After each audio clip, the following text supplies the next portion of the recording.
On behalf of Nutanix and Carahsoft, we would like to welcome you to today's podcast, focused around hybrid cloud for DevSecOps, where Patrick Conaway, account manager at Nutanix, will discuss how Nutanix hybrid cloud unifies operations across all IT sites and clouds, simplify tasks, and accelerate adoption of DevSecOps within your organization.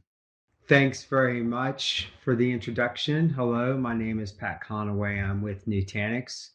And for your benefit, just some context around my role at Nutanix. I focus on the federal systems integrator space.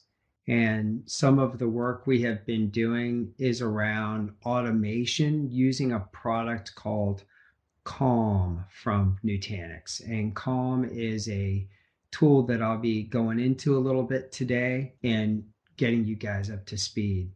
One of the intake questions today was around familiarity with Nutanix. So I'm just going to spend 1 or 2 minutes giving those of you who don't have any context as to what Nutanix is, like an elevator speech, so that you're at least aware of what our company is and what we do. Nutanix has been around for over 10 years, is publicly traded, is over $1 billion in revenue with over 20,000 customers, over 400 in the federal space, with many of them inside the intelligence and DoD community.